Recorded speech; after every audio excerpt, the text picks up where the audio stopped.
തേജസ്സിൽ വെളിപ്പെടുമേ. താമസമെന്നിയെ മേഘത്തിൽ വരും താൻ, താമസമെന്നിയെ മേഘത്തിൽ വരും താൻ. കാന്തയമെന്നെയും ചേർത്തിടും നിശ്ചയമായി, കാന്തയമെന്നെയും ചേർത്തിടും നിശ്ചയമായി. എൻ പ്രിയ രക്ഷകൻ നീതിயின் സൂര്യനായി തേജസ്സിൽ വെളിപ്പെടുമേ. വേഗം വരുന്ന നമ്മുടെ കർത്താവായ യേശുക്രിസ്തുവിൻ്റെ ധന്യനാമത്തിൽ എല്ലാവർക്കും സ്നേഹവന്ദനം.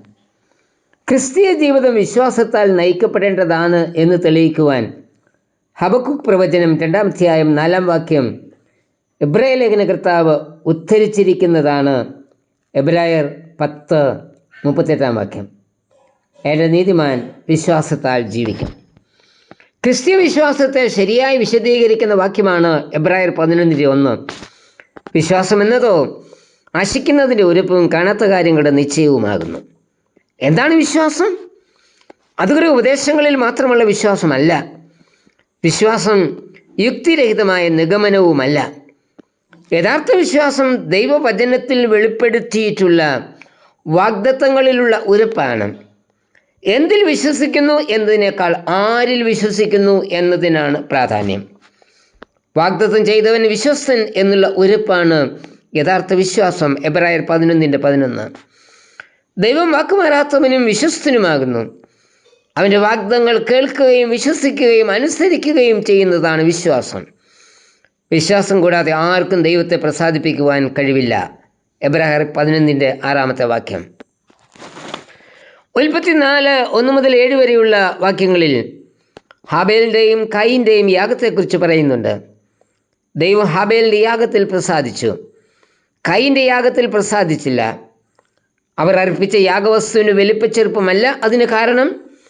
കയീൻ ദുഷ്ടനിൽ നിന്നുള്ളവനും അവൻ്റെ പ്രവൃത്തി ദോഷമുള്ളതും ആയിരുന്നു. 1 യോഹന്നാൻ 3:12. എന്നാൽ ഹാബേലിൻ്റെ പ്രവൃത്തി നീതിയുള്ളതായിരുന്നു. നീതിമാനായ ഹാബേൽ എന്ന കർത്താവ് ഹാബേലിനെ കുറിച്ച് സാക്ഷിക്കുന്നത് മത്തായി 23:35. ഹാബേലിൻ്റെ യാഗം വിശ്വാസത്തോടു കൂടിയതായിരുന്നു. ദൈവം പ്രസാദിക്കുന്നത് ക്രിസ്തുവിലുള്ള വിശ്വാസത്തോടു കൂടി അർപ്പിക്കുന്ന ആരാധനയിൽ ആണ്. അഭക്തി കൊണ്ട് നിറഞ്ഞൊരു കാലഘട്ടത്തിൻ്റെ മധ്യത്തിൽ ദൈവത്തെ അന്വേഷിച്ച ഒരു വ്യക്തിയായിരുന്നു ഹാനോക്ക്. ദൈവത്തോടുള്ള കൂട്ടായ്മയിൽ ജീവിതം നയിച്ചു.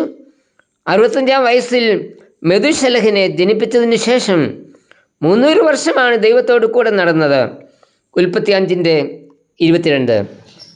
ഹാനോക്ക് ദൈവത്തെ പ്രസാദിപ്പിച്ചു എന്ന എബ്രായർ 11:5 പറയുന്നത്.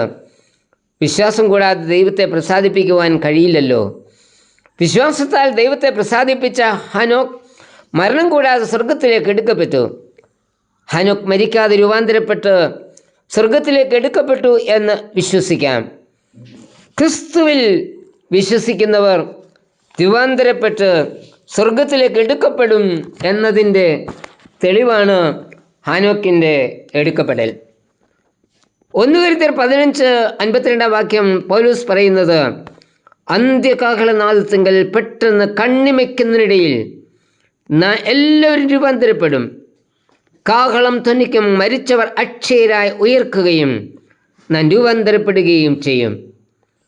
വിശ്വാസത്താൽ ദൈവത്തെ പ്രസാദിപ്പിക്കുന്നവരാണ് രൂപാന്തരപ്പെട്ട് കർത്താവിനോടുകൂടി സ്വർഗത്തിലേക്ക് എടുക്കപ്പെടുന്നത്. നമ്മുടെ വിശ്വാസത്തിൻ്റെ ദൃഢത എങ്ങനെ? ഓർക്കുക, ദൈവത്തെക്കുറിച്ചുള്ള അറിവല്ല വിശ്വാസം, ദൈവത്തെ അനുസരിക്കുന്ന ജീവിതമാണ് യഥാർത്ഥ വിശ്വാസം. ക്രിസ്തുവിലുള്ള വിശ്വാസമാണ് നമ്മെ നിത്യജീവൻ്റെ അവകാശികൾ ആക്കുന്നത്. വിശ്വാസം മൂലമുള്ള രക്ഷ ദൈവത്തിൻ്റെ കൃപയാൽ നമുക്ക് ലഭിച്ചിരിക്കുന്ന ദാനമാണ്. വെളിപ്പാട് 7:10 പറയുന്നത്, രക്ഷ എന്നുള്ളത് സിംഹാസനത്തിൽ ഇരിക്കുന്നവനായ നമ്മുടെ ദൈവത്തിൻ്റെയും കുഞ്ഞാടിൻ്റെയും ദാനം എന്ന് ആർത്തുകൊണ്ടിരിക്കുന്നു എന്ന.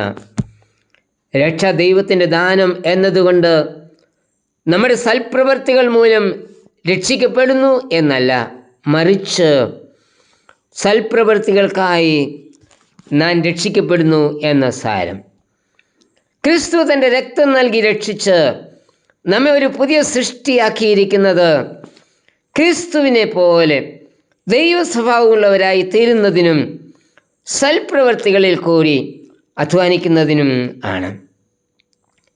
വിശ്വാസം കൂടാതെയുള്ള പ്രവൃത്തിയും പ്രവൃത്തി കൂടാതെയുള്ള വിശ്വാസവും ഫലം നൽകില്ല. യാക്കോബ് തൻ്റെ ലേഖനത്തിൽ ചോദിക്കുന്നത്, ഒരുത്തൻ തനിക്ക് വിശ്വാസമുണ്ടെന്ന് പറയുകയും പ്രവൃത്തികളില്ലാതിരിക്കുകയും ചെയ്താൽ ഉപകാരം എന്ത്? ആ വിശ്വാസത്താൽ അവൻ രക്ഷ പ്രാപിക്കുമോ? ഒരു സഹോദരനോ സഹോദരിയോ നഗ്നരും അഹോവൃത്തിക്ക് വകയില്ലാത്തവരുമായിരിക്കെ നിങ്ങളിൽ ഒരുത്തൻ അവരോട് സമാധാനത്തോടെ പോയി തീ കായുകയും വിശപ്പെടുകയും ചെയ്യുവീൻ എന്ന് പറയുന്നതല്ലാതെ ദേഹരക്ഷയ്ക്ക് ആവശ്യമുള്ളത് അവർക്ക് കൊടുക്കാതിരുന്നാൽ ഉപകാരമെന്ത്? അങ്ങനെ വിശ്വാസവും പ്രവൃത്തികളില്ലാത്തതായാൽ സ്വതവേ നിർജീവമാകുന്നു. യാക്കോബ് 2:14-17 വരെ. യഥാർത്ഥ വിശ്വാസം പ്രവൃത്തിയുള്ളതായിരിക്കും. ക്രിസ്തുവിനെ ബുദ്ധിയിൽ മാത്രം അറിയുന്നത് വിശ്വാസമല്ല. അതാരെയും നീതീകരിക്കുകയില്ല. നീതീകരിക്കുന്ന വിശ്വാസം നീതിഫലം ഉളവാക്കും.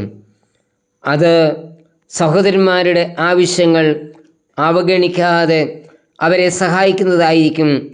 നമ്മുടെ വിശ്വാസം പ്രവൃത്തിയിൽ കൂടി വെളിപ്പെടട്ടെ. കർത്താവേ, വിശ്വാസത്തിൻ്റെ പ്രവൃത്തികളാൽ നീതീകരിക്കപ്പെടുവാൻ എന്നെയും സഹായിക്കണമേ. ആമേൻ.